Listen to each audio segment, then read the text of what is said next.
Hello? Hello? Can you hear me? Hello? Hi, Joyce. Hi, Retro Focus. Hi, Ellen. Nice to see you, Ellen. Nice to see everyone coming. Thank you so much for joining my Substack live today. So I just wanted to talk about a few things today. One of them, obviously, is the thing that's in the news at the moment so much, which is obviously the Epstein files, and everyone's talking about it. You've got Donald Trump basically going out there and hi, Mary. Nice to see you. Thank you for joining, Mary. We're just talking about the Epstein files. Hi, Natasha. Good to see you again, Natasha. Um, and basically, what we're talking about is how what I want to talk. Hi, Rebecca. Nice. Thank you for the love hearts. Thank you for joining. Yeah. Um, I just want. Hi, Matt.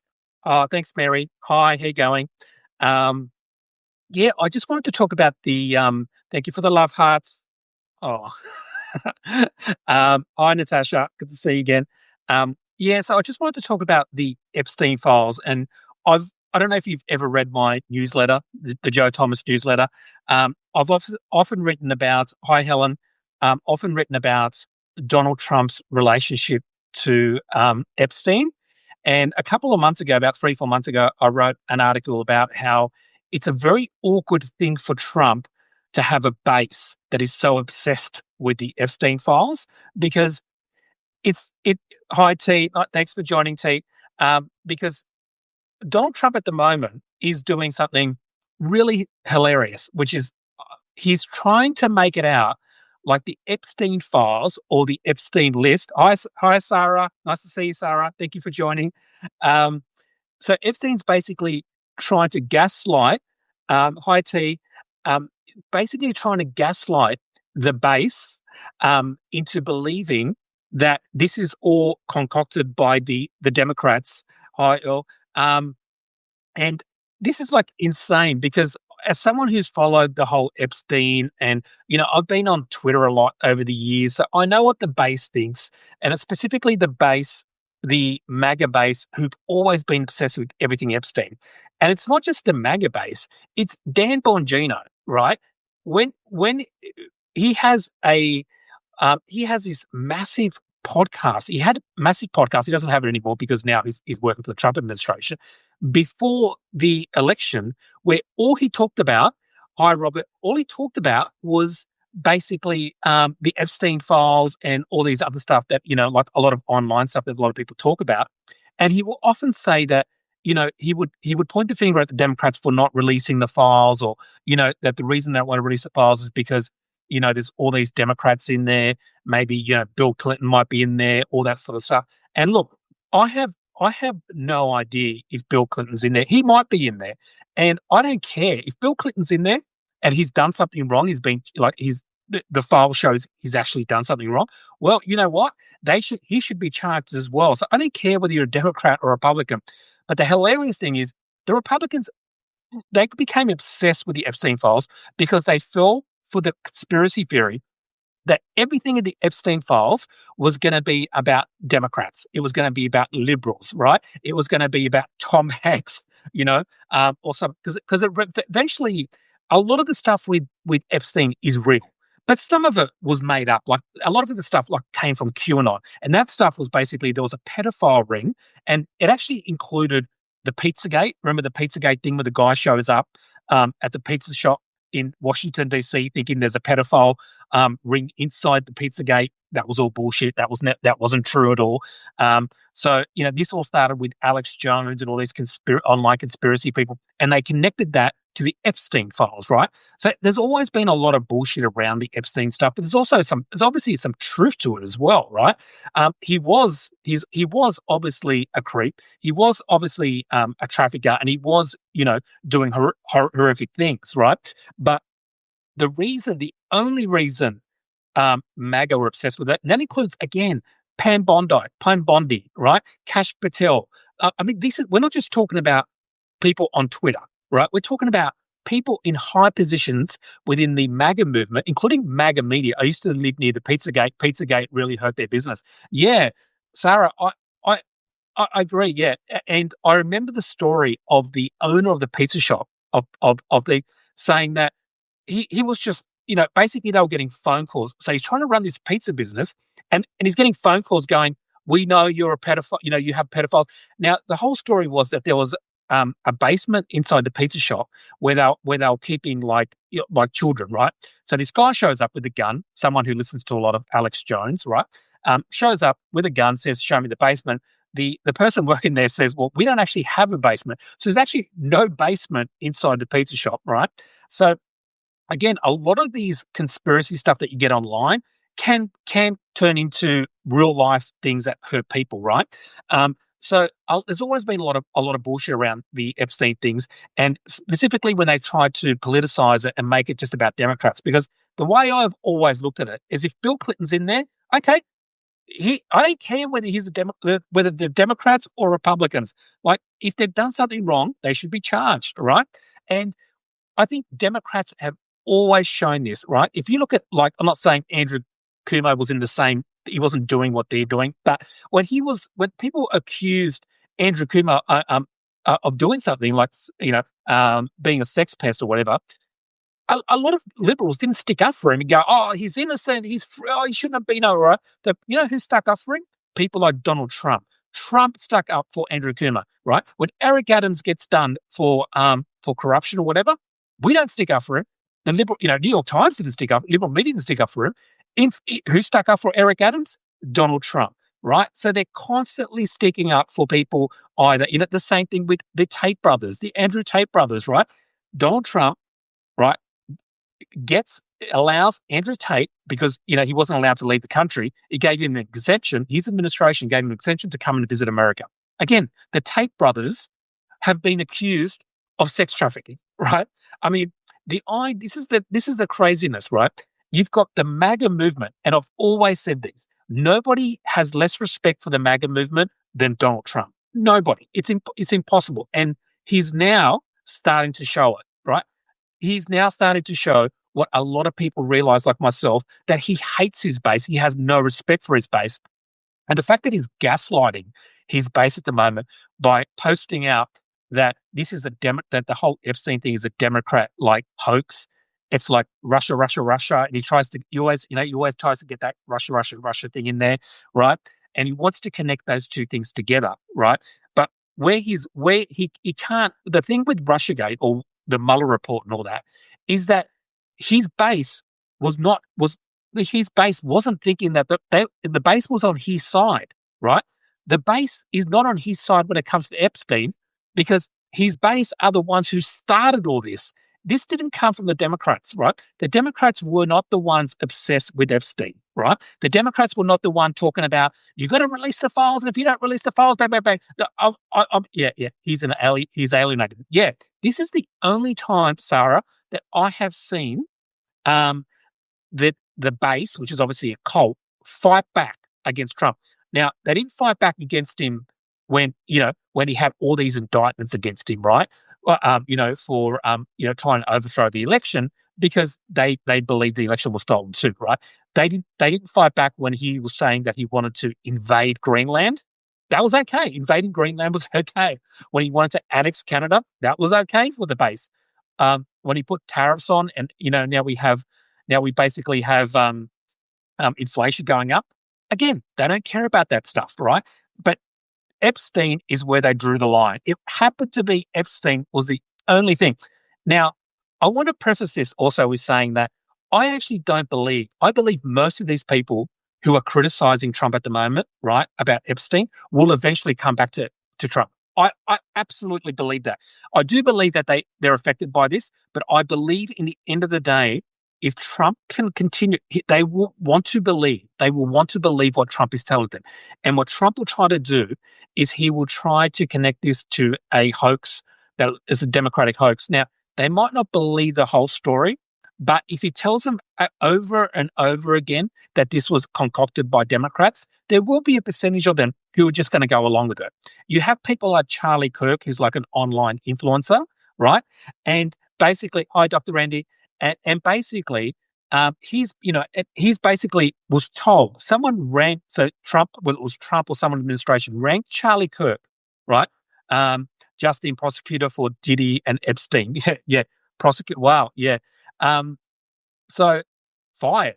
Wow. Well, that doesn't surprise me at all. Yes, I know that. Yes, the prosecutor. I did actually see that before JK7. I saw that before that they fired a prosecutor for Epstein, and that doesn't surprise me because I believe it's the daughter of James Comey. Um, Correct me if I'm wrong. What Maureen Comey? That's right. That's it. That's it. Thanks, Sarah. And I believe that this is what Trump is going to do.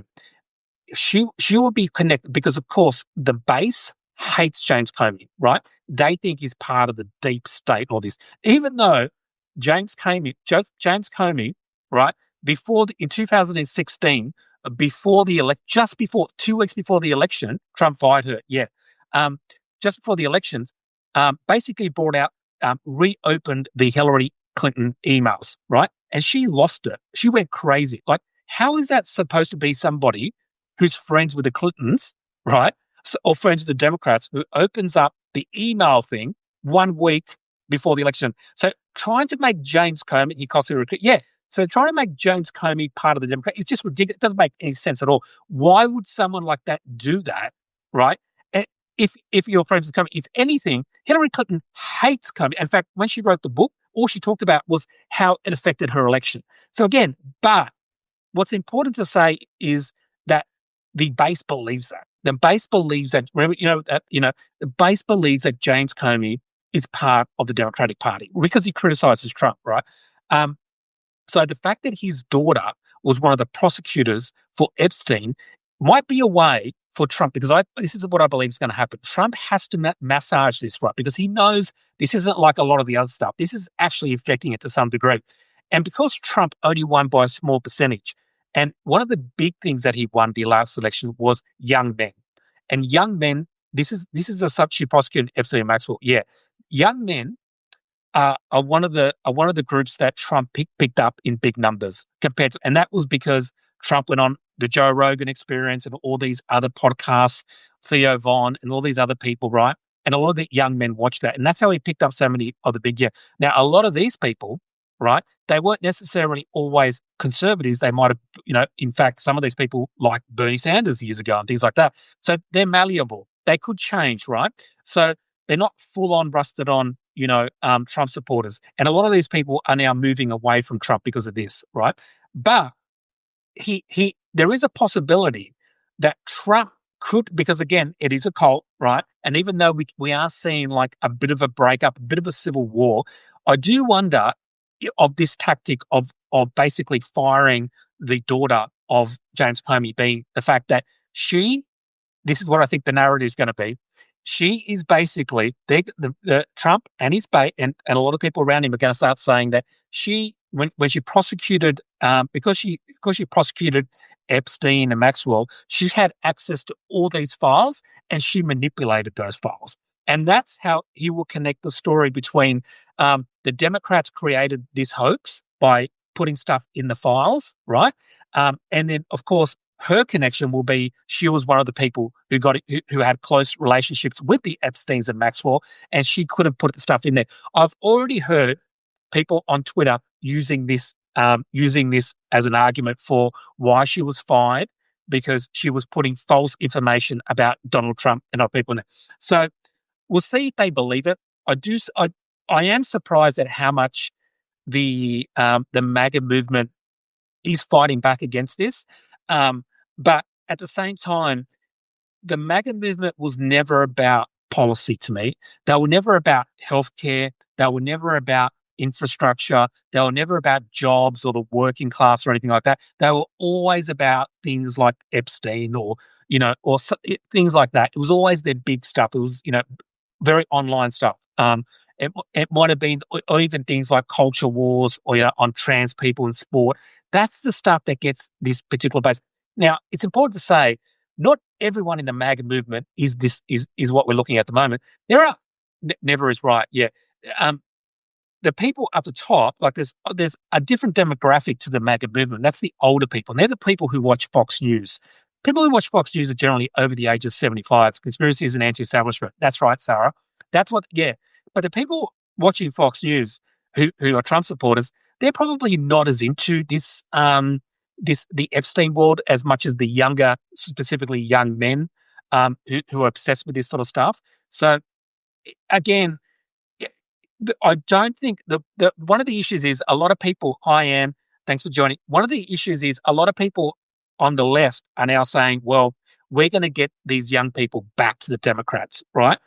I don't know about that because here's the thing: they're only thinking about leaving MAGA because they don't believe that because they walked away from the conspiracy, right? Kash Patel walked away from the conspiracy. So did Dan Bongino. As I said, he had this really big podcast and not only did he have a big podcast, he made millions of dollars. He would advertise products and services, right? And all he did, as I said before, he just talked about stuff like Epstein or Pizzagate, or whatever it is. He talked about a whole bunch of this stuff. And he always connected it to Democrats. It was Democrats are hiding out, Democrats are doing this. This is the other thing that's interesting. Let's just say, for example, that everything Kash Patel, Pam Bondi, right, and all these and Dan Bongino, everything that they're saying is true. That there is actually no there there. That it was all a big conspiracy, and really everything we know, right? Okay, let's say for a sec, right? These people owe the Biden administration a massive apology because they spent years saying that Biden was covering up pedophiles, that the Biden administration were covering up pedophilia. Now, they get into power and now they're saying there's nothing there. Well, I mean, you just called Biden a pedophile for 4 years. You called the Democrat administration pedophiles for 4 years. So now, I mean, that's basically. I mean, I don't think you could sue people like for defamation, but if these were not public figures, you could absolutely sue these people for defamation. But in America, it's very hard to sue someone. Hi, Gene. Hi, Anne. It's very hard to sue people in America for defamation because of the First Amendment. And freedom of speech thing, which I don't necessarily disagree with. It's much easier. An accusation is admission for them, as we now know. Yeah, exactly. I mean, again, they can't win either way. They were either lying for 4 years about the Democrats, or they're lying now, right? So they've got to accept some sort of responsibility. I think they're lying now. I think 100%. Let me concede this. I'm not 100% convinced there is an Epstein list, right? Because that seems a bit like, just a list of people, right?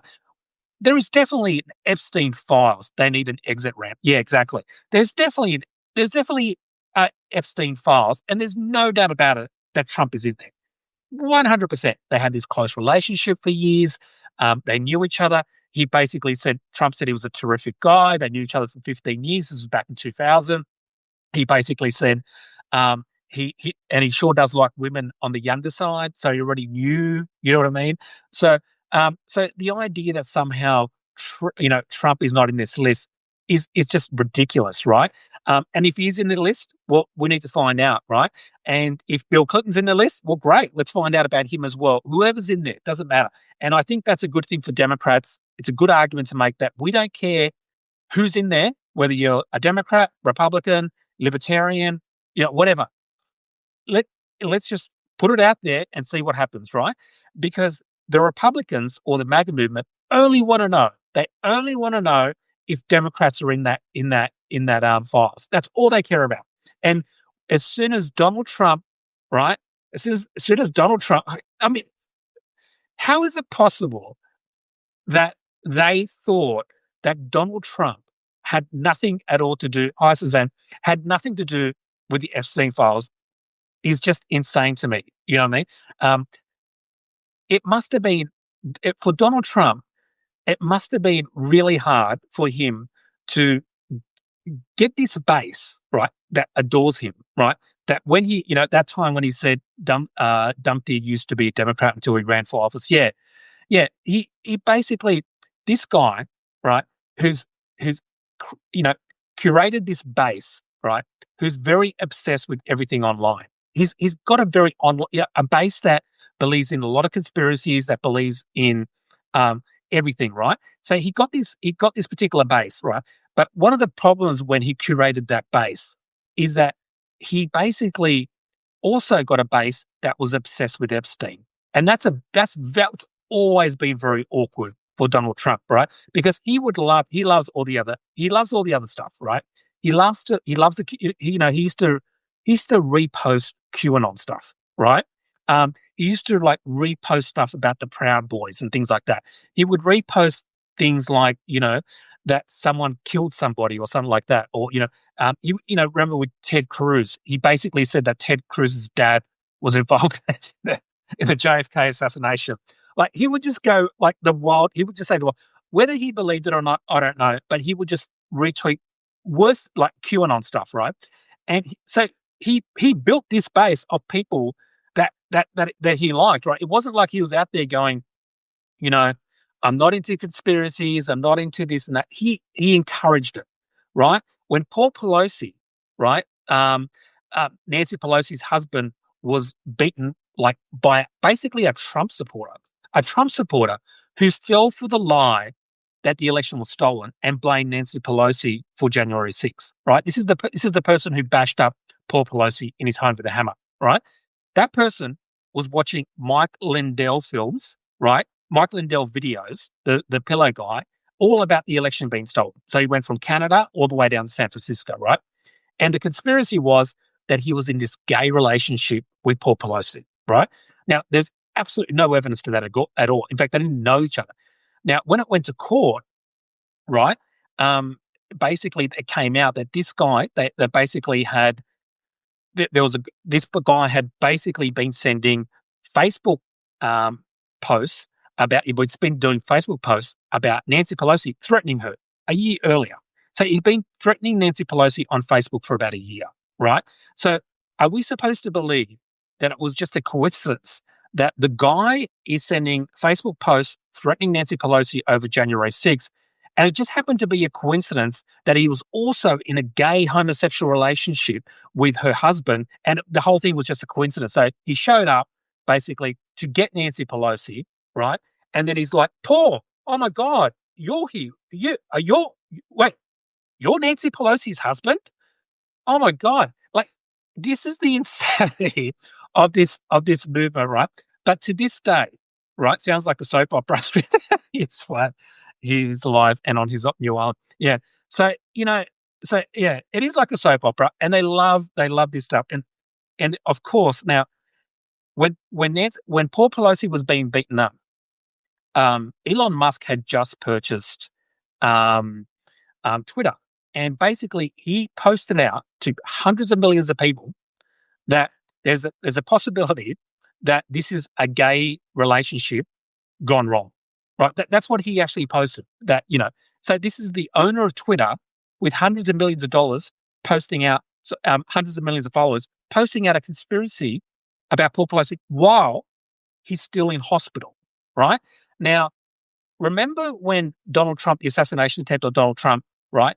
And everyone was like, oh, it was the Democrats' fault because they weren't compassionate enough. They were calling him a fascist and stuff like that. Well, what I remember is Barack Obama, Joe Biden, everyone in the Democratic Party contacting Trump and saying, look, are you well? Are you okay? Is everything okay? Right. But on the other hand, you have Elon Musk, right, making conspiracies about it, not showing any compassion to Paul Pelosi. Donald Trump never contacts Nancy Pelosi to say, is everything okay? In fact, what he does is he goes on video and he makes fun of Paul Pelosi and making it again about a gay relationship gone wrong. Robert, just watch MAGA will focus on the Dems on the list and call Trump being on the list fake news. Trump will deny everything and MAGA will accept Trump. Remember, I can kill somebody. Yeah, exactly. I agree, Robert. The most accurate, truthful thing that Trump ever said was, I could shoot someone on Fifth Avenue, right? And I wouldn't lose anyone.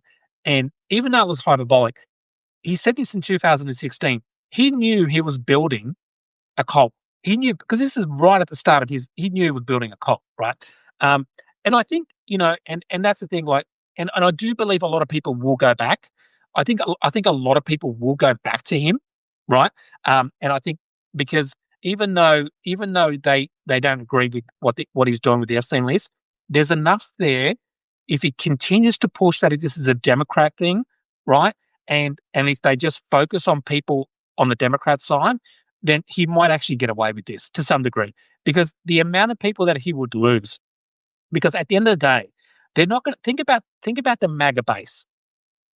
Even if they don't agree with Trump on this, there's no way they're going to the Democrats. There's no way in hell they're going to the Democrats, right? So the only good thing that could happen for the Democrats is that the people, some of the people, and probably a small percentage, who are Trump supporters, who their number one issue was Epstein, right? Or something like that, right? Probably a young guy. It's most likely going to be a young guy, right? And that person won't be motivated to vote for him again. They're not going to vote Democrats, but they won't vote for Donald Trump, right?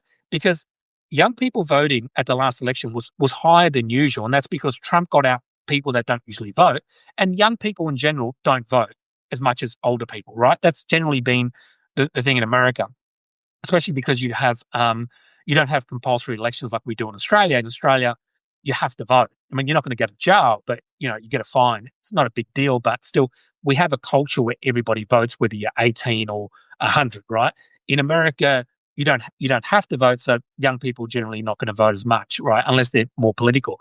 So I think some of those people might not go back. They might be as enthusiastic about Trump as they were before, right?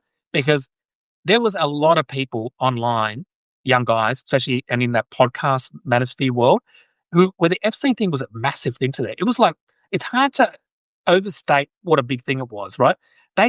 All they talked about when Trump got elected was, and they would do this all the time, they'd post this, they'd go, oh, I can't wait till Trump releases the Epstein files, and you're going to see all these Democrats running for the Hill, and all these like liberal celebrities running for the Hill, and it's just going to be.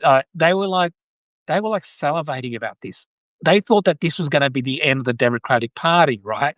So this has become one of the biggest self-owns or own goal I have ever seen politically in my lifetime, right?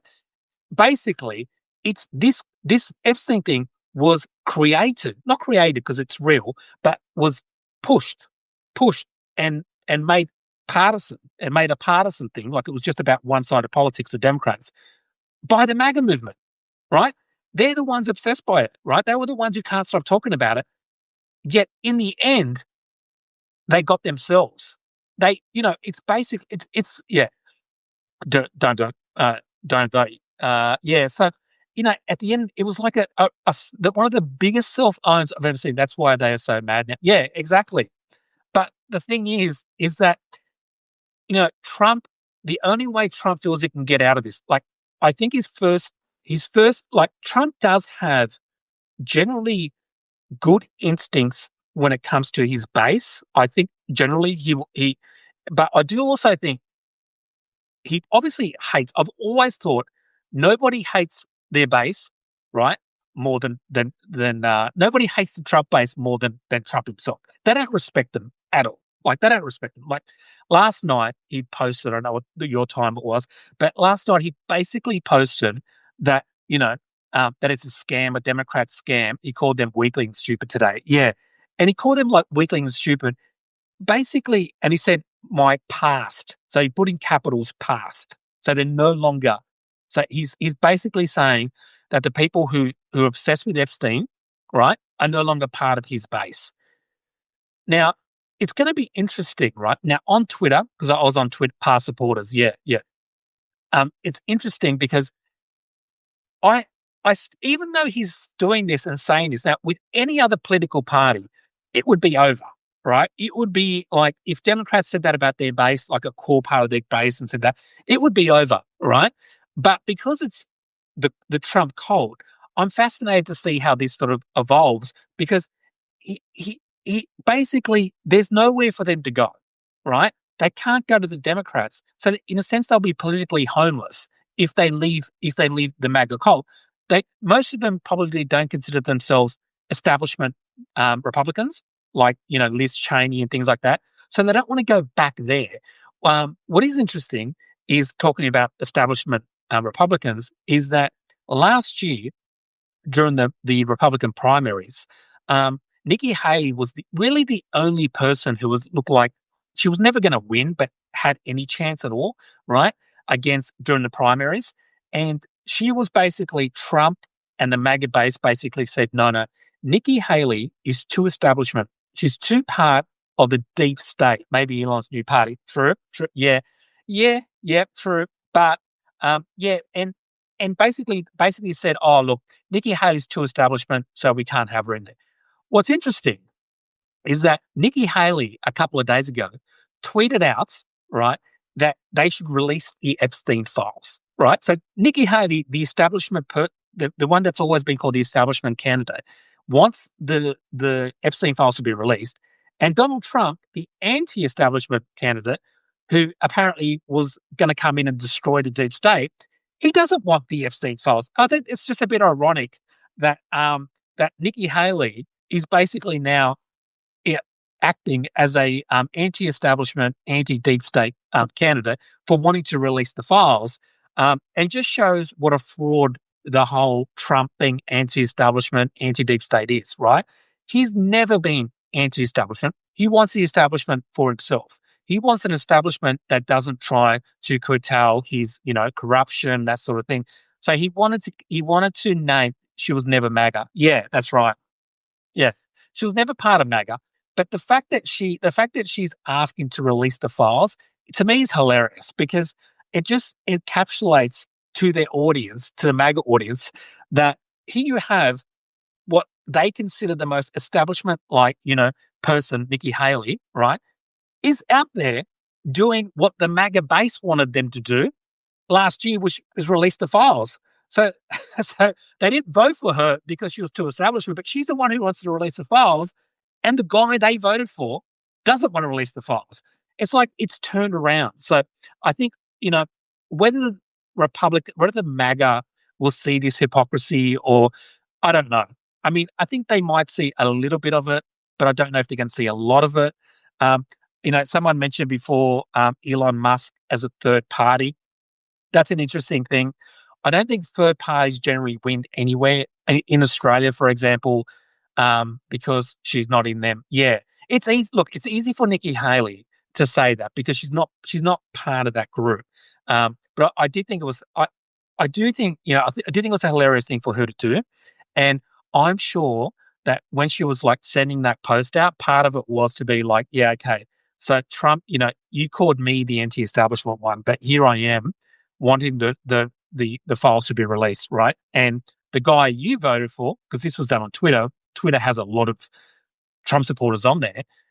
So I love seeing the comments on the bottom of that one. And it was basically, oh, no, this. So they're making excuses. And I was on there. I was thinking, here you have, so anyway, but yeah, as a third party, I think it's an interesting thing. I don't think it would actually work. MAGA does not care about the files. They just want to own the libs. Exactly, Robert. Yeah. That's all they ever cared about. MAGA are never interested in anything that is not, everything is political to MAGA. I honestly believe this. They politicize everything to the point where it's just it's just boring. They will just, like if somebody gets it, like if someone has a heart attack, it was the vaccine, right? They just go, oh, it's a vaccine. Okay. All right.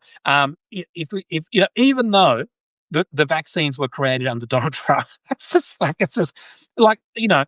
if you point that out to the Trump supporters that the vaccines were created under, Donald Trump, they will say, oh no, Fauci, sure, third parties don't win, but could split the vote on the right. Yeah, they could. But I think a lot of people, like on the MAGA side, if he splits the vote on the right, I think it could be probably a good thing for us, for Democrats or people on the left, just generally. But I do worry that it might split that, because obviously Elon Musk can't run, right? And he might try to get someone who's like an independent, right? And I have heard that he's been talking to Andrew Yang. Now, I don't know how serious Andrew Yang, because Andrew Yang has the Forward Party, right? And he's always believed in a third party to run, right? Although I think if Andrew Yang, because he's an ex-Democrat, ran a third party, that would have affected more the Democrats. Elon could be a kingmaker. Yeah. I mean, the other thing is that Elon Musk doesn't have the same power that he used to, right? Because he was after the election, he's a bit toxic, and whenever he tried to whenever he tried to get involved in a race after the election, like special elections, that sort of thing, he generally made it easier for Democrats to win. So he doesn't, even though he's got money, I don't think money is as important these days as it used to be. I think getting eyeballs is the main thing, right? You, whoever can control eyeballs, right? And that's not necessarily you can do that with money. Like if you look at the New York race with Memdani, right? Hi bathroom guy. Hey, hi bathroom guy. Yeah. Yeah. Hello everyone. Peace and meta or yes. And basically namaste. Yeah. And basically, in if you saw what happened in New York, in the end, the oligarchs, the white supremacist fascists and centrists will end up behind Trump. Yeah. Yeah.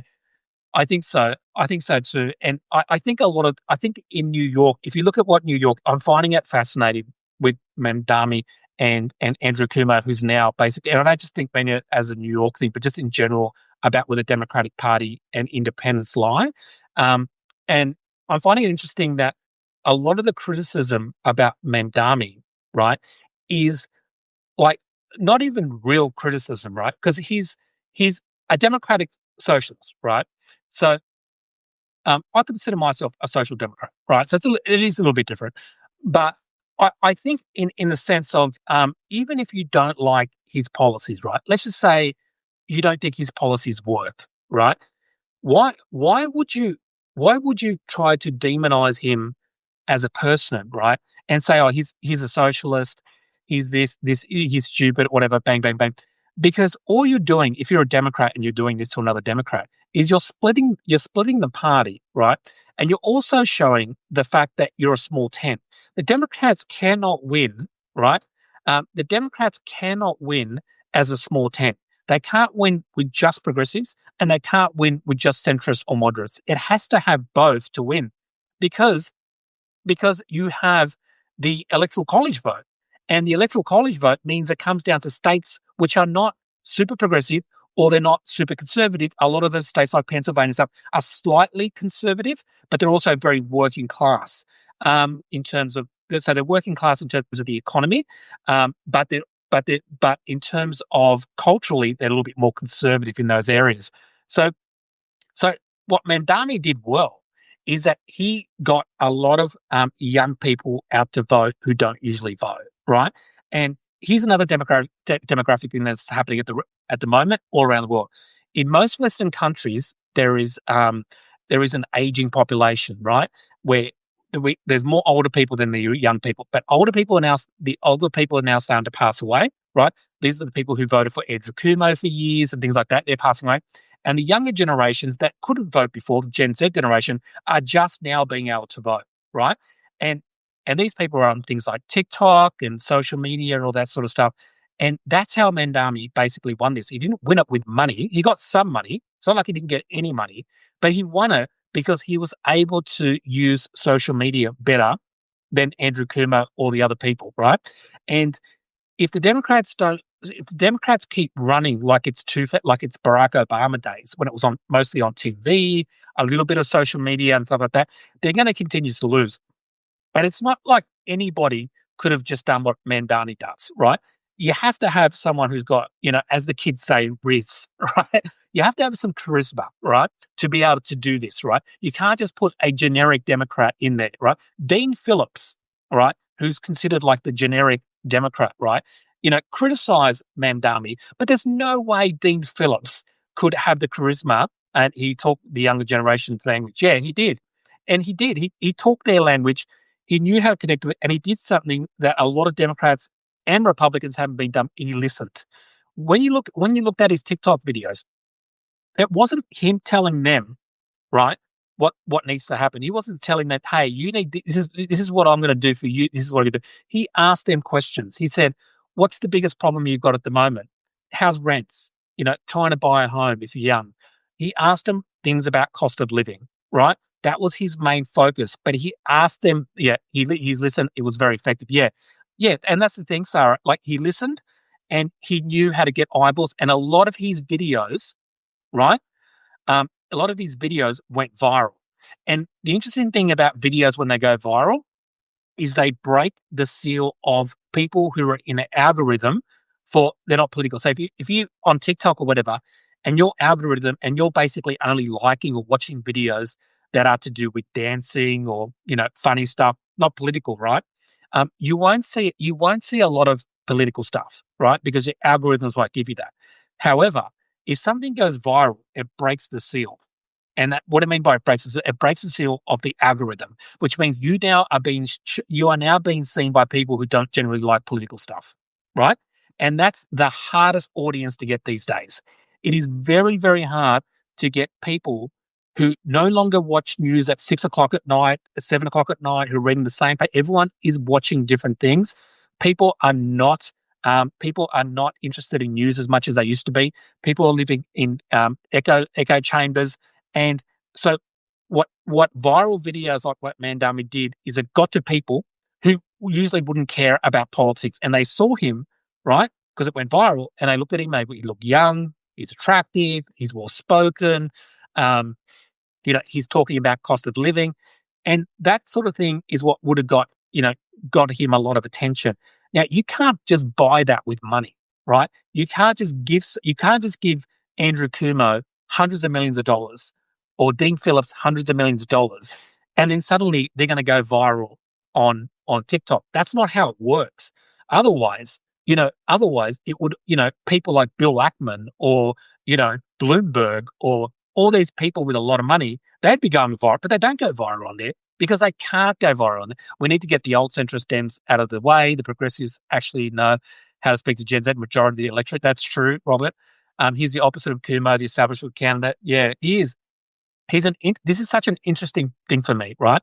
In a couple of weeks, I'm going to be talking to a couple of people who are talking about one his name's Pat and the other one is Alyssa, and they're basically political strategists, one for the Democrat and one for the GOP, and they're basically trying to get rid of they're basically trying to get rid of the electoral college, and they want to bring in the popular vote. So they're gonna come on my Substack live, and they're going to talk about that, but we're also going to talk about Trump and a lot of the other things. So it'd be nice to speak to some like strategists in the political parties. But basically, I think the problem is that I think this is an interesting thing where you have an establishment older person with thing, and again, I don't think it's an age thing as well because Bernie Sanders could do it as well. Although now I feel like maybe it was 8 years ago. I think it would have been better for Bernie. Maybe his pick is at that part now because the electoral college needs to go. Yeah, it does. And it was interesting because they actually reached out to me, wanted to talk to me. Older Dems paying attention, love Mandami. Yeah, exactly. I know so many older people love Mandami. Yeah. He's fantastic, and I think because he appeals to everyone. And by the way, on his TikTok videos, he wasn't just talking to young people. He was talking to middle-aged people. He was talking to older people, retirees, everything. He was talking to everyone, right? So he wasn't just making it about young people. So I think that, but the fact that and also there are so many people now, not just young people use social media. I know so many people in their 30s, 40s, 50s, 60s who love social media, man. Who's got more time for social media than older people? Do you know what I mean? Like if you're like a retired person and you don't have a lot to do, then why wouldn't you spend a bit of time on social media? I feel like that's the age to spend time, not when you're like 15, 16. But yeah, so I think I think that it's showing that but their overreaction to Mandami is very interesting, and it's also politically, strategically a bad move because it's making them look older. It's making them look more, out of touch. Every time they criticize Mandami, it actually makes Mandami more popular and it makes them less popular, right? If they're going to this is what I would do. I mean, I don't want to criticize it, but this is what I would do. If you're going to do it from a centrist point of view, you would say he did amazingly. He was very effective. He's very charismatic. We need to learn as centrists. We need to learn, or older people, we need to learn how to communicate with younger people and people online. We need to learn how to get eyeballs on us because we don't know how to do that. Because there's no way in hell Chuck Schumer's going to go viral on TikTok, right? Unless he does something really bad, like not a good thing, for a good reason, right? Kumo tried to copy Mandami. Did you see that? Yeah, I did. I did see that, Sarah, where he started doing videos of him going onto the street. But the thing is when I saw Kumo trying to copy Mandami, it came across as contrived. Yeah, Robert, but it was a progressive message. We need to get out together and come up with works the majority of the electorate. Yeah, exactly. I agree, Robert. I think, in my opinion, it needs to be what I liked about Joe Biden after he won in 2020 is he reached out to Bernie Sanders and they had a relationship. They were talking to each other and he tried to co-opt some of Bernie Sanders's policies, right? I think that was a really good thing, right? I think part of the reason why someone like Joe Biden, who was always more of a centrist, did that is because COVID because a lot of spending was done during COVID. Governments, not just in America, but all around the world, were spending big time, right? And they were giving more money to their people, because they couldn't go to work and all that stuff. So people got used to having money, like not having money, but like governments helping them, right? Financially, not all governments, but some. And even in Australia, most people know, we had pretty draconian. We have pretty big lockdowns here. So our governments actually paid us to stay at home and things like that. And what's interesting is for the very poorest of people, that was the most money they've had for a long time because suddenly the pensions that they were receiving went up, right? Because they were getting more, right? So actually at the very bottom end in Australia, it actually, helped a lot of the poorest people. But it didn't stay. It went away after COVID and things like that. But that's the interesting thing is that basically, I think that period of COVID allowed someone like Joe Biden to come in and do the child tax credits, all that sort of stuff, infrastructure policy, a couple of other things that were more progressive than generally someone like him would do. But it feels like now we've gone back to not doing that anymore. And I think the problem is that the Democratic centrists now aren't like Joe Biden. They're more like the old school centrists. And Mandami is basically exposing these people to be basically who they are, which is, in a sense, I sometimes get the feeling that they would rather vote for someone like Trump than they would for Mandami. I mean, I get the sense that they don't want to say that publicly, but personally, I think a lot of these people would rather a MAGA supporter win than a Mandami supporter win. I really do believe that. Just because of their visceral connection. You've got people like Bill Ackman, the billionaire, right, who basically said he's going to fund any Democrat or Republican who wants to go against Mandami. I mean, here's what I actually think is going to happen. If Mandami wins, which I think he will win, in 4 years' time, he's probably going to have more disappointment from the left than he will from the right. It's the corporate, because a lot of the things that he wants to bring in, he can't just bring in. He needs the support of other people, right? Councils and things like that. And they've already said no to him, right? So chances are is that he's probably not going to be able to do everything he wants to do, right? And then FYI, breaking news, Comey's daughter was just fired. She worked at the Epstein case. Thanks, Rebecca. Yeah. Socialism actually works. Centrist Dems are feckless corporates and run through this country. Yeah. I think that, the thing is that I think he will be, I think a lot of people will be disappointed in Mandami, not because, and I personally wouldn't be because I can already see that a lot of things that he wants to do might not go through.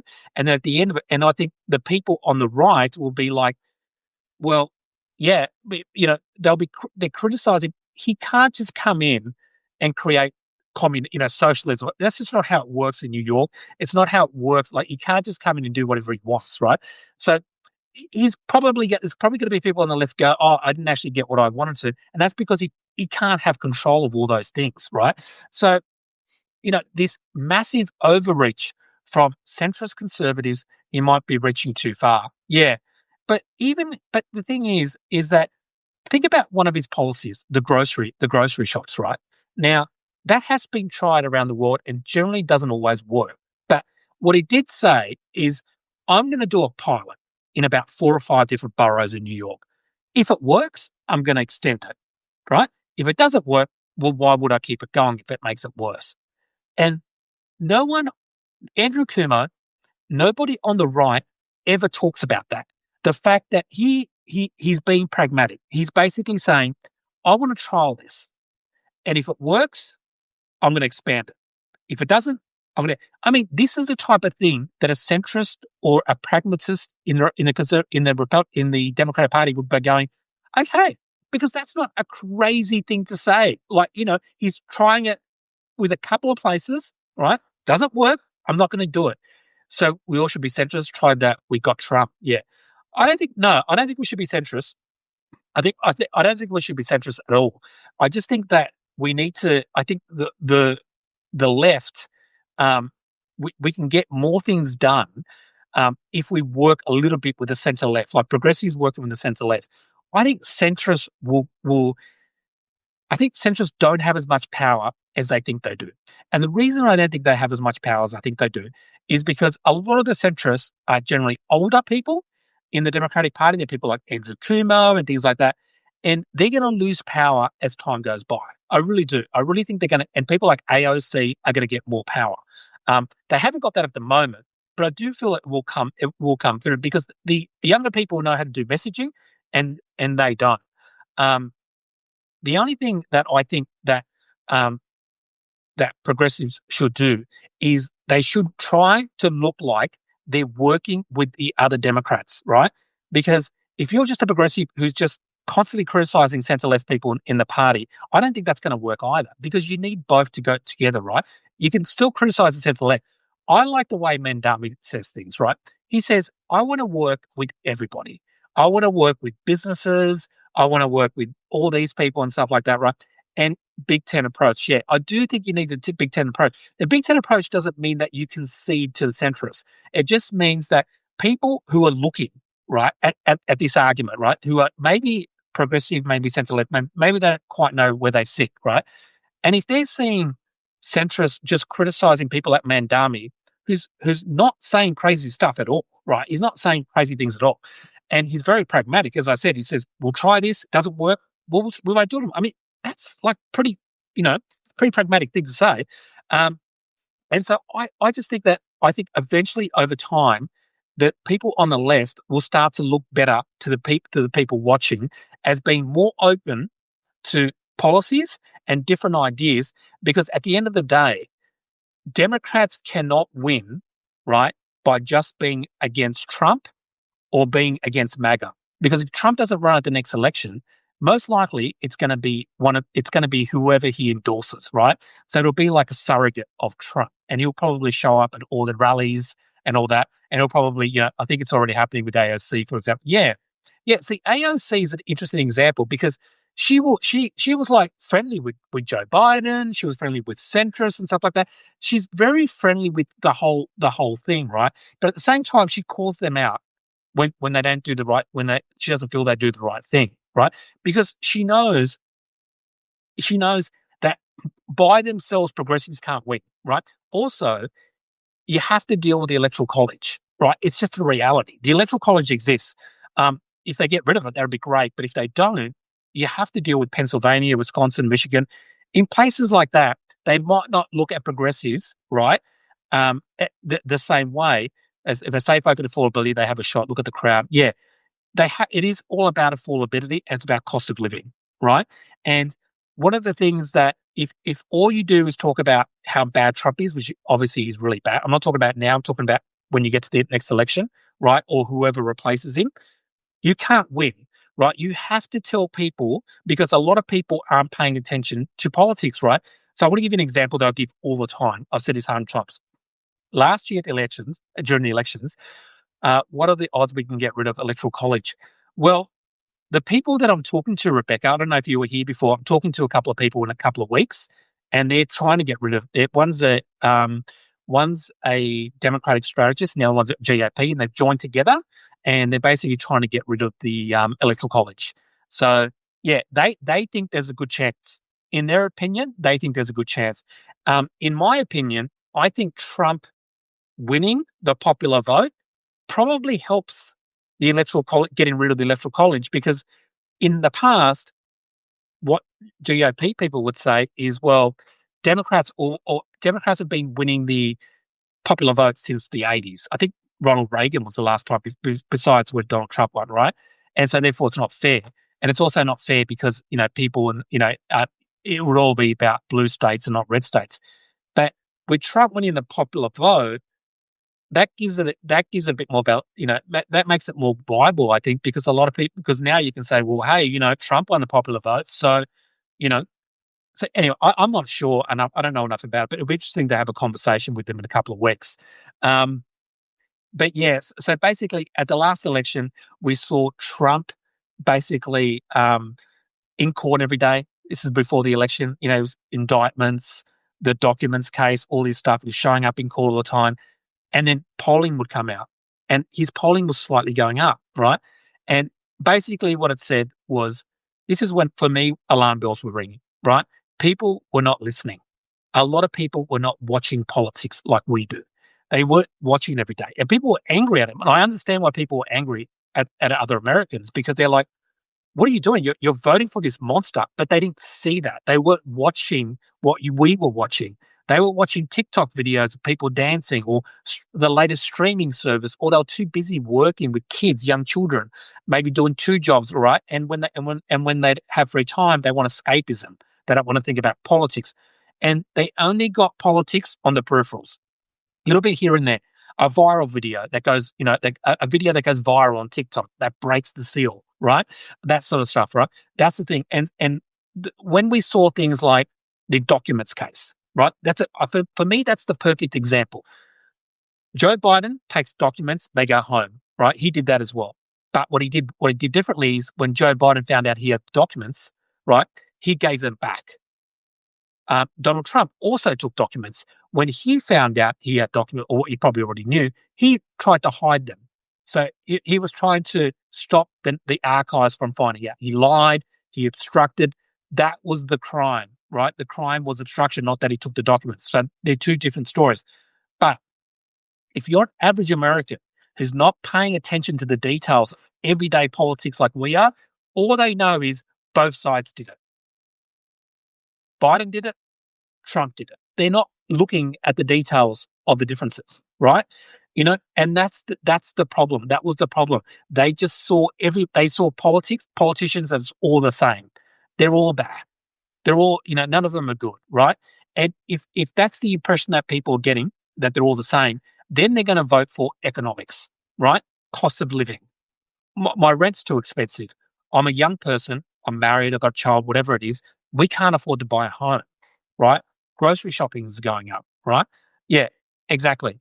So, and all this stuff is basically now even more important, because in the old days, we were all watching the same news or similar news, right? Now we're not. There's a lot of people who don't watch any news anymore compared to what they used to. And when they do watch news, they're either in an echo chamber, right? Or they're only getting tiny amounts of information coming in. So what the actual polling showed. So what they did is, they did data analysts after the election. They went back, right, and they looked at how people voted. And one of the starkest things they showed is that people who followed politics less and followed news less overwhelmingly voted more for Trump. People who followed politics more, were like we do, and followed interesting, overwhelmingly voted for Kamala Harris. So that just goes to show that Trump picked up the uninformed voters, right? He picked up the people who weren't watching politics. Now, that's a bad thing, but it's also, in a way, a positive thing. Not a great positive thing, because to me it shows that NPR, yeah. But for me, it shows that a lot of these people were not voting for him because they were well informed and they knew everything that he was doing or saying. They were voting for him because they just based it on, they believed this thing, right? Because he kept saying, he kept blaming Biden for inflation, right?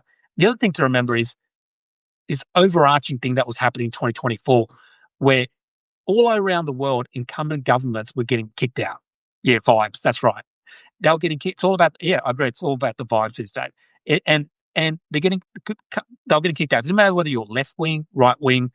Incumbent governments all around the world. There's never been a year like 2024, right? So nice. I think Mexico was the only country, or maybe another one.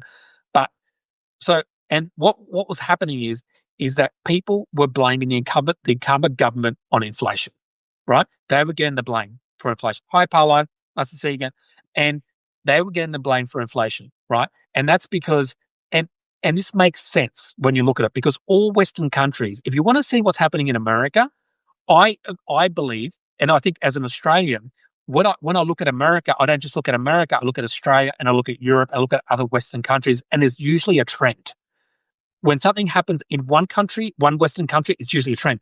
Look at the rise of the popular right. Happened with Trump. In England, it was Nigel Farage. In Germany, right, the ADF party. You have in Italy the same thing, right? All these Western countries all had the rise of the far right, all happened at the same time, right? So a good way to see what's going to happen in America, and a good way to see what works in terms of defeating it, you can look around the world at other Western countries, right? Let me give you an example. The far right-wing parties got, one of the main reasons they became popular is because of inflation. One reason was COVID, and the second reason was in post-COVID inflation, right? And what did they blame? What did the far right parties blame? They blamed immigration. In Europe, they blamed immigration. In England, they blamed immigration. That's what the Nigel Farage party came in, right? In Europe, again, in Germany, immigration. Everywhere they blamed immigration, and it worked. It literally worked, because when the economy is not doing well, blaming immigrants works very well. It's always been like that, going back to World War II, World War whatever, like that. So, and you can't defeat that. So what we know from history, you can't beat that. You have to address it. So I want to give you an example of a country around the world who beat that trend of the far right party. That was Denmark, right? So the Prime Minister of Denmark, it's female, she basically is a progressive, right? Way more progressive than Joe Biden, right? Except for one area, immigration. She's tough on immigration, right? She's not like Donald Trump tough. She's not like they're eating the cats and dogs sort of thing. She's not like that.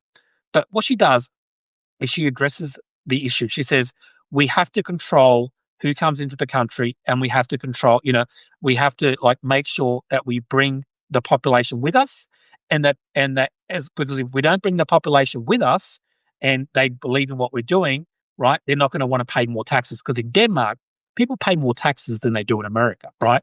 And a lot of those taxes go towards things like housing, things like healthcare, things like that. So if you're a country that pays a lot more, well, not a lot more, but pays more taxes, they're more likely to go, okay, well, you got to look after us first before you look after other people. And that she kind of got that, because it wasn't that she necessarily believed with the policies of being tough on immigration. But what she didn't want to do is she didn't want to lose her base to a far right wing party, right? So what she did is she listened to it. She said, "I hear what you're saying." She goes, "I know what you're saying. I understand that, when we get a lot of new people coming to the country, sometimes it could put pressure on homes. Sometimes it could put pressure on schools, housing, and stuff like that. But this is only for a short period of time. When the next generation, they get to learn English or Danish, wherever it is, and it generally, it's actually a net positive for the country." So by addressing us, by talking about it, right, she managed to nullify it without changing too much of the policy, right? And not only did the far right wing party never exist in Denmark, the centre right party was completely annihilated, because that's all they were running on. They were running on immigration all around the world. And if you just nullified it by saying, hey, we understand what you're saying, because remember, even in America, a lot of Democrats and independents didn't like what was happening on the border. Now, you don't have to become Donald Trump, but you can address it. You know what I mean? You can talk to people about it and explain it, and not try to pretend it's not happening. And I think that's where Democrats can do better, and that is listening to people, right? Not just their base, but listening to other people. And if you do that, you can actually get away with putting more of your progressive policies through, because you're telling the other people that you're listening to them, right? And just by addressing it and talking about it and explaining how it works and all this sort of stuff, This prime minister from Denmark did something that no other leader around the world could do. She killed the right wing, not just the far right, the center right as well, because there's two things that they always run on, right? The populists. I'm talking about the populists: crime and immigration.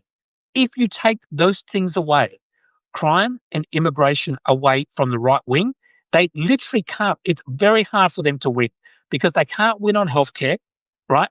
They can't win on infrastructure.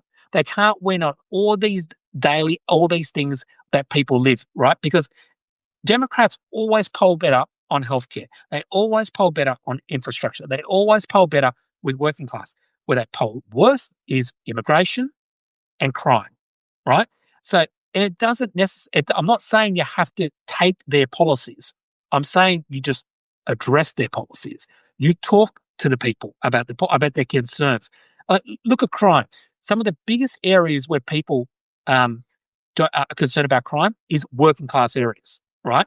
So again, it's a matter of getting. I personally want to get MAGA out, and I think the best way to get MAGA out is to address issues that people in Wisconsin, people in Pennsylvania, and because I think if you address those subjects, those working class people that voted for Trump, those young people that voted for Trump, because that's how he won a lot. He won the election by getting those two great points addressed without cruelty, but with hope. Yeah, there is, Rebecca, there is a middle ground between what Trump does and what, and what someone, who just goes, not open, let's put it, no one is saying open borders, but it looked to a lot of people in America like they had no control at all. Like it was just, that's what the optics were, right? And that's not good optics to have, right? Because then when inflation came in, they could just say that's because of the Democrats address the issue, right? Address it, come up with a solution. Look at Barack Obama. He was like deporting people all the time. But most people thought, at the time, I know a lot of progressives, realize, but a lot of people never thought of Obama like Trump. I know he's not like Trump, but he was pretty tough on the border, right? And that nullified a lot of the right-wing people against him. In Australia, they're pretty tough. We're an island, so it's much easier to be like on the border. But only 10 years ago, right, the centre left-wing party here was much more open to just allowing sort of like not open borders, but a lot of people come in. So the issue in Australia is we're an island, and a lot of people come from Asia. Is that people smugglers put them on rickety boats, and those rickety boats were sinking, and there was a lot of people dying. Hundreds of people dying. In fact, there's images where you can see where boats are coming into our shore against the rock, and it's awful, right? This changed Australia's views on immigration, right? Because how they're getting here. Because it's not like America where there's like a land thing. They had to come on, the people smugglers, the way they make money is they have to put them on really bad boats. They don't care about whether they get there because they get the money up front, right? So I think in Australia, the centre-left party, they didn't become the right-wing party, but they addressed the issue, they talked about the issue, and they brought in policies that because we have high immigration in Australia. So that's the other thing, right? You can control the borders to some degree, right? Make sure that the people already in the country get a path to citizenship, right? And then have high immigration. That's the way we do it. We have high immigration, right? In the UK, in England as well. Like say, okay, look, we're gonna do a little bit tougher on the border, but we're gonna have higher immigration coming in, right? And then that way, people from other countries get to come into that country, right? And it's done in a safer way, and you're not going to have right-wing parties for the rest of eternity. Now, of course, when the economy gets better, right, and and inflation is not as big a problem, then it's easier to be more open about immigration, because but as soon as there's anything wrong with the economy, inflation, high prices, whatever it is, it's a hard thing to win, because it's just such an easy out for a lot of people around the world. Again, it's not just America, it's around the world. So it's just something it's just something that I think the next Democratic leader is going to have to think about.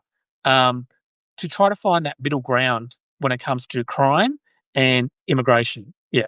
And without copying Donald Trump, because here's the other thing: if you just copy Donald Trump, they're just going to vote for Donald Trump, right? There's no reason. Like, why would you vote for if your number one issue is immigration, and you've got Democrats going, look, we're not going to do what you do, but we're going to do it in a nicer way, right? And then someone like MAGA comes in and says, no, we're just going to be, they're going to vote for Donald Trump, right? But there are a lot of people in the middle, right? And you saw this in the polling, who were Democrats, like center left, independents, and that, who did vote for him, and they didn't think he was going to do all that Garcia stuff, who was going to send people off, all that stuff. So again, it's just something to think about. But I think going back to sort of like the other stuff that I think that Democrats could do to win is really come up with a really strong economic policy. In my opinion, I know I've said this before, housing, building homes is, I think, the best policy that Democrats could do, right? Hi, Jim. Thanks for joining. If you look at last year, they lost, as we know, Democrats lost they lost the working class people in the Rust Belt states. Trump's polling numbers on immigration are down. They are. But it's also, but I think part of the reason they're down is because he started doing, if Donald Trump hadn't gone after people like Garcia, putting them in jail, all that sort of stuff, and he hadn't gone after people at, Home Depot and farms and stuff like that, but just did everything else, he probably would still be quite popular. He went that, and that's what I mean. Like, think about what Trump's doing now with immigration. Imagine if you had a Democrat who came in and goes, you know what, that stuff he's doing with like sending like people off to El Salvador, it's just crazy. It's unconstitutional. It's ridiculous. It's really cruel, right? And going to Home Depots and not giving people, hi Joe, hi Kimmy, nice to see you, and not giving people a path to citizenship, all that stuff. People agree. Look at Joe Rogan, right? People like Joe Rogan, all that manosphere, this is what helped him win. They're against all that stuff. They were for stronger borders, but they're against everything that he's doing like that, right? In my opinion, I think he said enough during the election that he was going to do this, right? I think he's, I don't think this is a surprise to me what he's doing, but I think a lot of people did miss that bit on that thing. So yeah, but again, I don't know. I don't know. Again, I think it's just finding that middle ground of not looking like the borders are completely out of control like it did in the earlier parts of Biden, but also not doing what Donald Trump is doing. I think there's a big group who would vote for that. Because a big group that would vote for that. And I think the other bit is obviously crime. You can't vote on you can't vote on defund the police. That's not going to work, because the areas that really want the police in there, and I know defund the police didn't really mean that, but it was in my opinion, it was a bad slogan. You don't say defund the police if you don't mean defund the police. Again, marketing is, I know I'm a marketing person, but marketing is a really important thing when you campaign. And in America, where you have an electoral college vote and you have to get people in Pennsylvania to vote for you, saying defund the police was never smart, in my opinion. You should have just said reform the police. That would have been better, because then you have to oh no, but I didn't really mean that. But don't say it. If you don't mean it, don't say that. You got to have better, but it's so I think words matter. Exactly, Kimmy. They do. They really matter, And I get what they were saying, because when I'd hear people say defund the police and then I'd see them interviewed, I'd be like, oh, I agree with what that person said, but why are you using that slogan? Because that slogan is not what you're saying. You know what I mean? So, at the end of the day, you have to be pragmatic to some degree with what you're putting out there if you want people to win, if you want to win the election. Because, as I said, most people are not listening to they're hearing defund the police. They're not hearing the actual reason for it. They're not hearing I think the whole of defund the police craze is manufactured by Trump and company. Yeah. Look, the truth is most people were not saying defund the police, but there were a small group of people who were. But yeah, it's something that they use. They will find some Democrats who say something and they will highlight it, right? They will highlight it to a big degree and make it look like it's a bigger thing than what is actually being said. Yeah. So Yeah, I think but yeah, going back to the house, a small group, yeah, sorry. Yeah, but I think we gotta be careful about not giving free kicks to not giving free kicks to the Republican Party because they are good. We've got to admit they are good at using a few things that Democrats say and trying to make it out like it's like the whole party. Yeah, yeah. Um, and so I think the other thing is like I think homes is the really big one for me because if you look at for instance, we can't be saying alligator Alcatraz instead of what is really is a death camp. We can't be saying alligator. Yeah, yeah, exactly. Yeah, I mean, like we can't. We just got to be like we just got to be thinking about like when it comes to things like um going after Republicans for saying stupid stuff. Like for example, when he said um they're eating the cats, they're eating the dogs. You just got to go. I mean, that's just basically he's. I mean, you got to go. That's racist. All right, that is a racist thing to say. Now, I don't think a lot of people on the right would often say, like, oh, Democrats will call you racist for just saying that you want stronger borders or whatever like that, right? Now, maybe some people say racism too often. Yeah, yeah. But saying you want that a group of Haitians want to eat cats and dogs, but you're only saying this to a black group, right? There's no way around it. It's racist. And I'm one of those people who don't use the word racist all the time. I'm really careful not to use it often, right? Um, and only ever use it when I'm like 99.9% sure it's racist. If there's any doubt in my head that it might not be, I don't say it, right? Um, so I, so in this particular case, he absolutely was racist. There's no way around it. Um, and the interesting thing is that when he said that, right? I think I've said this before. Sorry for the people who listen. Is his base then have to try to clean it up for him? Like they have to try to clean it up online, and they would always use the same example. Well, they found a picture of a black guy, right, in America somewhere who wasn't even in that area, right? He was from some other state, and he was holding a dead duck, right? He was holding like a dead duck, right? There's a picture of a black guy with a dead duck, right? Now, nobody knows where that black guy is from. He could just be like, you know, eighth generation, he could just be an American who's not from Haiti. It could be anybody. It could be from like Algeria. It could be from anywhere in the world. And he could be just an American, a born American, right? And he's holding a dead duck, right? So not a dog, not a cat, and we don't know where he's from. And that's the example they give for proof that Donald Trump was right. I'm not exaggerating. They all do the same thing. It's the same photo, the same person. And then you ask them, oh, is there proof that that person is from Haitian? No. They'll concede. They don't know. Oh, no, we don't know. Okay. It's a duck. It's not a dog or a cat. Yeah. Well, no, that's right. Yeah. But he wasn't 100% right. But, he was a little bit right. So so to them, a random black person holding a dead duck is good enough for the eating the cats, the eating the dogs, right? So that is racist. I mean, yeah. Again, I'm not one of those people who just say it all the time, but that's a definite racist one, right?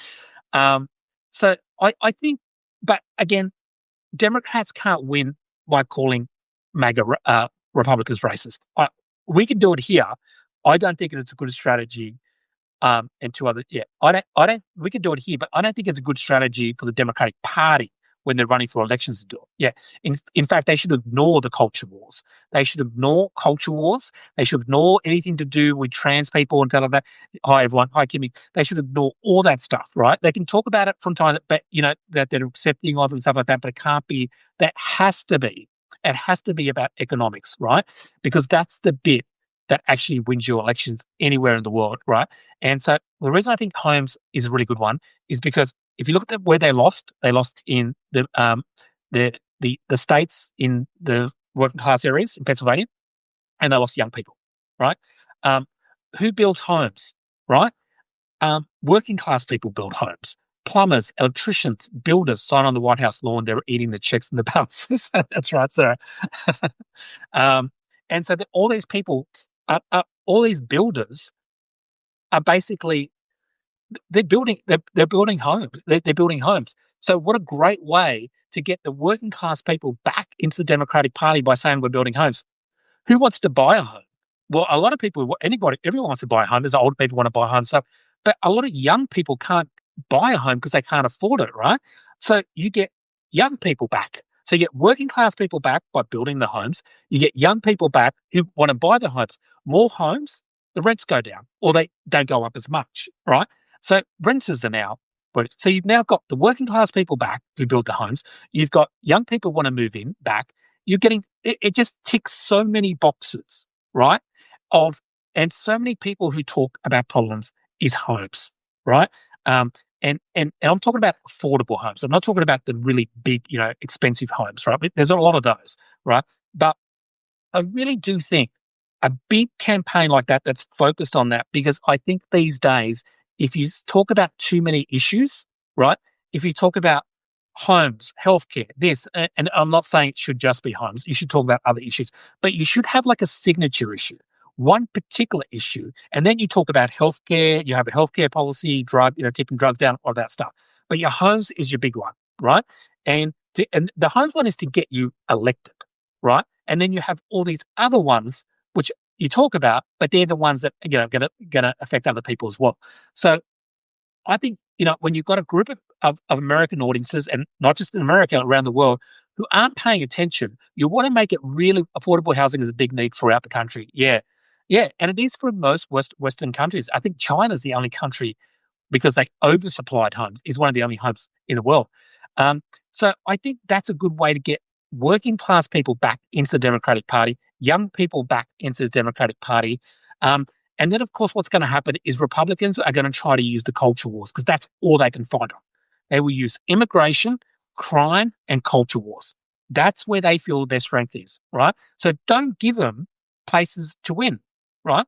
And so and one of the things is they will try to bring, after the last election, they will say things like, they were obsessed with trans people in sport. Like during the last election, they had ran all these ads, right, talking about Democrats, constantly talking about, trans people. And they ran this ad that everyone knows about.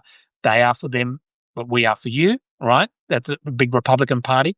Now, everyone knows that the Democrats were not running on those issues, but the Republican Party defined them as running on those issues because the Democratic Party never fought back. When they ran those ads, right, about Democrats being focused on woke and not on economic issues, what did they do? The Democrats ignored it. They ignored that those ads were happening. As soon as you ignore an ad like that, is that effective? Yeah, that commercial. Yeah, you're right, Timmy. Yeah, it was a terrible ad. But it was effective because they tried to make that ad to be about not just about trans people, but the economy.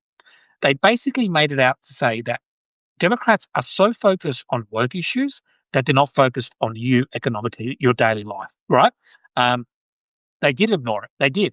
And ignoring it, you basically was the best thing they could have done for the MAGA movement. You're basically now being defined by what they say. In my opinion, the best way to go against that, because I think they're going to do it again, because they win. They think the culture wars is how they win, because they can't win on healthcare. They can't win on these other issues, right? So they want to stay away from those bread and butter issues. They want to take it back to the culture wars, right? So what do you do to fight that? You basically have to fight back and address those ads, right? Address what they're talking about. And the way you do that is, because here's the reality. In 2024, Democrats were not campaigning on woke. In fact, they were so against woke, or not against woke, but they weren't talking about woke so much. They ended up in the hands and the arms of Liz Cheney, right? Like, that's not very woke, right? They you got Kamala Harris walking around with Liz Cheney and Dick Cheney and all this, and you've got, hey car, how you going? And you've got all these people, the Democrats, running away from being connected with woke, right? But what they didn't do is they didn't address it. They didn't address it, right? And what they should have done is they should have run ads, and Kamala should have been talking more, right? They hit her way too much. That was another problem. And this is the other issue. When you're hiding a candidate as much as they hit like Kamala, right? She did appear on stuff, and is you're letting the other side then define your candidate. And they define Kamala as saying she's too scared to go on this show, she's too scared to go on that show. And because she's not going on many shows, that was easy to define her, right? By not talking, by not addressing what the other person is saying, you are now giving them full control to now create. Yeah, they were too careful. That's right. To create the picture and paint the picture of not only who Trump is, but who the opposition is. They conceded the spot, right? And that's an issue. So what they should, in my opinion, what they should do, and they should do in the future, is basically address all those things. First of all, we can't have a candidate who doesn't go on any show. You got to go on everything, right? It can't just be Democrats. You've got to go on Fox News. You've got to go on podcasts. Doesn't matter. You've got to go everywhere because people are not following politics like they used to, and getting eyeballs is now the most crucial thing. It is insanely crucial things, right? I like Buttigieg for that. Yeah, Sarah. And I think we talked about that before. Buttigieg will go on any show. He would go on right-wing podcasts. He would go on Joe Rogan type podcasts. And the thing is, they love him. And why do they love him? Because he will just sit there and talk to them, right? He doesn't preach to them. He just talks. He jokes about being gay, which those kind of people love that. And he, and again, he's just like laid back and he talks, and then he talks about economic stuff. He will say, what we need to do, and he will even criticize his own side by saying, we should have said more this, we should have said more that, and so he's, people just is a really good example of what I think the Democrats should do. I don't know if it's going to be Pete Buttigieg, but maybe somebody else. And that person, would obviously have to be, a good communicator. But yeah, they're going to have to be someone who is also able to fight against the other side, right? They have to fight against the other side. So, for example, with the trans thing or the woke stuff, right? What they should have said is, we're not talking about woke, right? We're not talking, and that was the truth. But that wasn't a lie. They were not talking about it. We're talking about healthcare.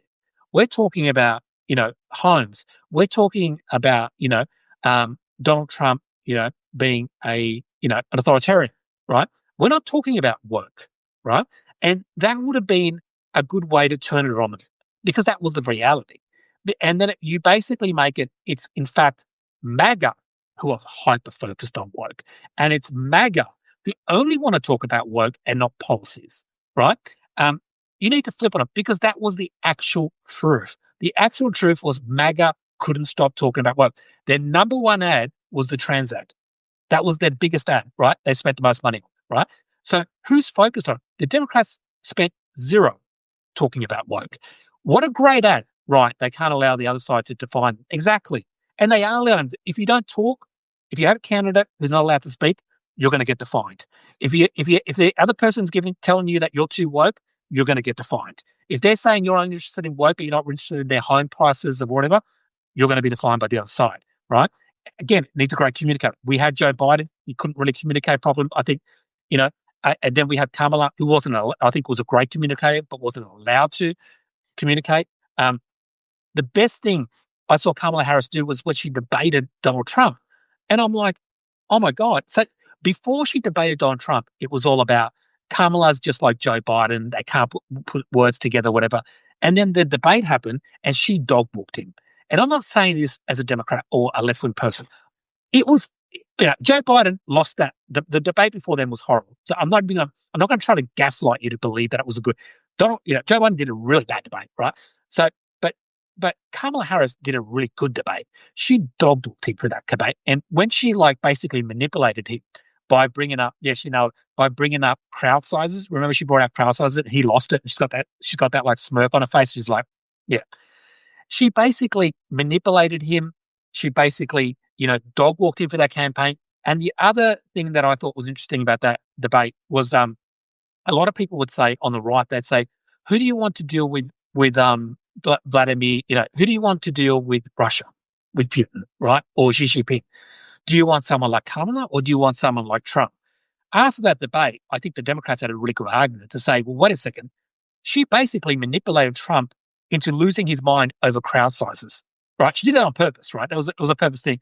Imagine how easy Trump would be manipulated by Putin or Xi Jinping.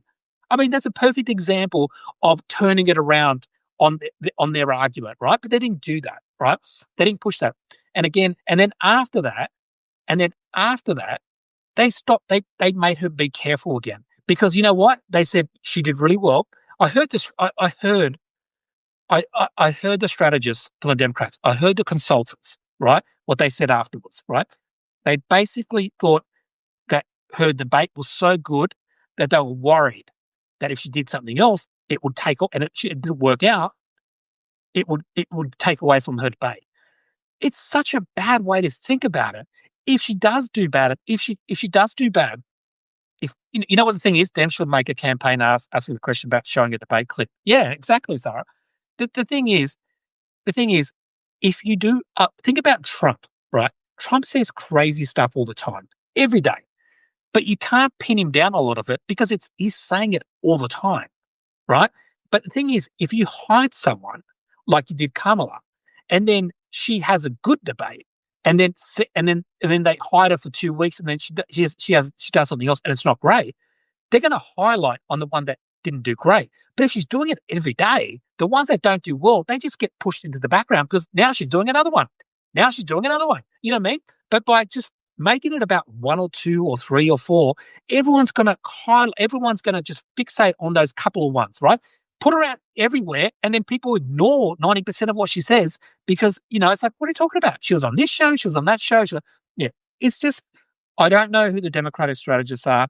I'm not having a go at all of them, right? I would love, I'm going to be talking to a couple of one of them, and I'd love to talk to more of them to find out what they're thinking on this and what was going through their head. I think one of the problems, in my opinion, is that I think they were so focused on, they thought that they could win by calling Donald Trump a fascist, a thing like that. But the problem is, in a normal, healthy, there's one here on Substack, Mike Nellis. All right, will you interview some? Yeah. So Kimmy, I don't know if you heard, but in a couple of weeks, I'm going to be talking to 2 strategists. One from the Democrats, one from the GOP, but they're also, a big part of what they do is they want to get rid of the electoral college vote, and they want to bring in the popular vote. So I'll be talking to them, but I'm also going to talk to them about one of them. Alyssa is actually a Democratic strategist, consultant sort of thing, and she was involved last year. So I'd love to have a little bit of a chat with her about what she was thinking as well. The other person's from the GOP. But yeah, it'll be an interesting conversation. I'll let you know when it happens, and I'll upload it and all that. So subscribe, smash that like button. Yeah, so I can't stand doing that. So cringe. But yeah. But anyway, what was I saying? Yeah, but I think the big thing is that the Democratic Party is basically, I think for them to win, they have to get over, they have to learn from 2024. And some of the things that you have to learn is things that unfortunately are horrible to think about. And one of them is there is a big chunk of America who they're more worried about, they believe, that Trump, that's fantastic, Joe. Can't wait to hear the outcome. Yeah, me too. And one of the things is they can't basically. This is really, I feel bad saying it, but a lot of people just don't care that Trump has authoritarian tendencies, or he's like, he's like, oh, my hair's got a bit crazy on. So, but he's like like authoritarian. He's like a dictator or something, and they're just super hyper focused on the economy, and they're not paying attention and stuff like that. So moving forward, the Democrats, unfortunately, can't fixate on Donald Trump's authoritarian thing because it doesn't win elections. I don't think it's going to help him that much during the midterms. I think you have to talk about it. You have to address it when he does it. But to actually win, you have to give a person a reason to vote for you, not to just vote against the other person. Right? Because that's what motivates people. People get motivated by voting for you for a reason, not just voting against the other person, right? If I'm healthcare, the economy, exactly, Sarah. Yeah. If I'm like take healthcare. If I'm paying drugs, health, if I'm on medication, and the amount of money that's costing me is a lot of money, right? And Donald Trump lies. Okay, let's just say he's lying about this, right? Yeah. Donald Trump says, I'm going to bring those prices down. And the Democrats are like, well, we'll bring them down a little bit, but, they're trying to be more like, pragmatic about it, but we can't do all this and that, right? Who are they going to vote for? That person is now desperate. They need the money, right? One person's telling him this, the other person's saying not as much, right? The other person's saying that guy's an authoritarian, right? And the other person's saying, I'm going to bring your drug prices down. They're going to vote for the person who's bringing your drug prices down. That's just the reality of human nature. Yeah. So they have to give a person a reason to vote for your party that is going to help everyday people, working class people, young people, students, older people, retirees, everything. It has to be across the board. You have to be trying to help people across the board. And I think that's doing that and focusing, being that your number one focus, is going to get all these people who voted for Republicans. It makes me sick to think that so many working class people voted for Donald Trump, even though he's the Tip O'Neill said that all politics is local. It's true. Yeah, exactly. Exactly. All that book, Sarah, it's The Economist Sugar from the 90s, and it is really also what you said about building homes going on from there is brilliant. Yeah. I think you need one key. See, in the old days, when everyone was following politics a lot and doing a lot of that stuff, you could get away with doing 10 different policies. You could do, because people were paying more attention. But now I feel like you need that number one signature policy, right? And that number one signature policy is homes. But again, and I want to stress this, it's not just about homes. It's about, you then talk about healthcare, blah, blah, blah, but that's your number one, right? So, and then you do a lot of local stuff as well. I like that. Yeah. You do a lot of local stuff as well for each country. But with the way it is in America at the moment, with the electoral college system, it's everyone's pandering to Pennsylvania, Wisconsin, and they're not that favorable to the Democrats. And in fact, if you look at the actual, this is unfortunate, but if you actually look, they're becoming more and more conservative, and they're becoming less democratic in those states. So it's actually going to be harder for Democrats in the future. You got to win young people back, and you've got to win working class people back. And I think there's a very, very good argument to get those people back. A very, very good argument. So I think that I think there's I think absolutely. I think when Donald Trump is gone, and I think probably more than likely he won't run again, but he'll probably try to run another candidate that's similar to him. There's a much better story, because if there's one positive about Donald Trump winning, we need your minds. There's one thing about Donald Trump winning, and there's not many positives, is that before Donald Trump won this election, people were a lot of independents and a lot of MAGA were basically, they were feeling nostalgic. It's like those countries in Eastern European. Decades later, they feel nostalgic for the Communist Party. They're like, oh, they were the good times. Well, those 4 years where Donald Trump was gone, right, and there was high inflation, right, people forgot, short memories about what it was like under Donald Trump, and they started feeling nostalgia. And he tricked them by lying to them all the time, by constantly telling them that it's Biden's fault, that inflation was lower when I was in power, right, and all that stuff. So people started going, oh, he's a businessman, right? Even though he's a failed businessman. I'm just telling you stuff that he's saying. I know it's all bullshit, but I'm a businessman. I know about I can bring inflation. I'll bring jobs back and all this sort of stuff. And then he blamed immigration and and all that stuff. So he was saying all the things that a lot of people, when the economy is not going for a good thing, they want to hear, right? He told them what they want to hear. The Democrats were just saying he's a fascist, he's an authoritarian, right?